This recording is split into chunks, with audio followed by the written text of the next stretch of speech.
My name is Guillaume Frechette. I am assistant professor at the Department of Philosophy at the University of Geneva. I did my studies in Montreal, Canada. I did my master's in Montreal, and I went to Germany for my PhD. After that, I had several research positions in Canada, but also then later in Austria, in Switzerland as well, and also in Portugal. So my field of research is philosophy. My interest is more specifically at the crossroads between history of philosophy and contemporary philosophy, and with a strong interest in the connections between two of the main important streams in contemporary philosophy, namely analytic philosophy and phenomenology. So these are also the aspects that are relevant to my research project. The project is focused on the three main figures of Austro-German philosophy: Bernard Bolzano, Franz Brentano, and Ernst Mach.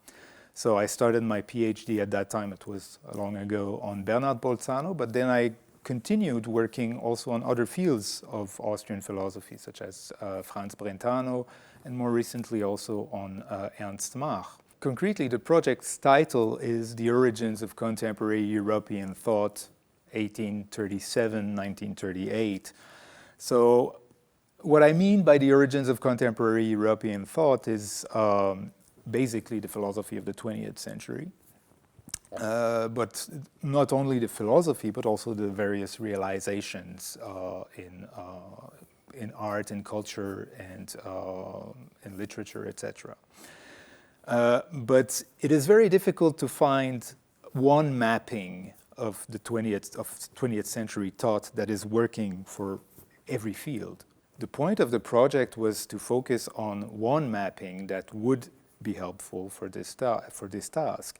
And one particularly good mapping of the philosophy in 20th century is the divide between continental and analytic philosophy.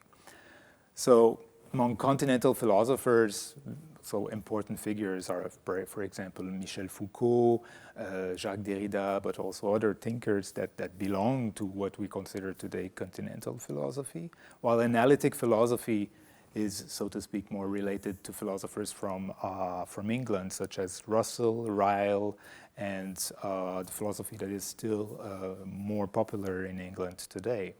So this mapping is very helpful to understand the philosophy of the 20th century.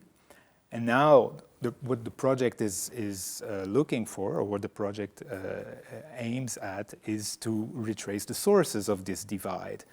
And when we look at the works and at the reception of the works by the philosophers I mentioned, Bernard Bolzano, Franz Brentano, Ernst Mach, we see connections with both these aspects of the divide. So that makes it interesting to use these philosophers as the source of this mapping, because it gives a very comprehensive picture of what 20th century philosophy is about. I mean, the kind of output that we have, the deliverables that we have in such a project are mainly articles, research papers, and monographs. And this is what we will be also working on in the next couple of years. But one interesting thing and quite new that we will be working on, and that we actually started to work on, is a transcription of lecture notes that were taken by the students of Brentano. These lecture notes are interesting because they are the only document that we have from the teaching of Franz Brentano in Vienna.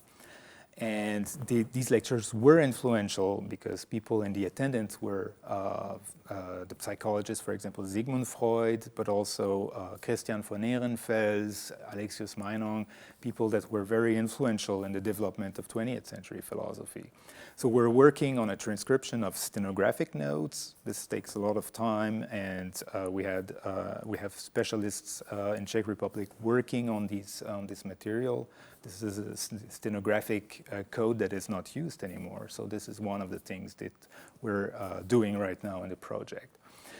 And so more generally on the structure of the team, we have contractual workers from Czech Republic, but we also have a research assistant. Romain Buchy is working on the project as a postdoc. Julia Franke-Redig as well, and I have also a doctoral student, Bruno Poli, who's also working on the project. A project, as you know, that is financed by the SNF under the Consolidator grant scheme. So I mentioned the SNF and my team also because I really want to thank them. Without the help of the SNF and the work done by the research assistants, such a huge project could not be completed.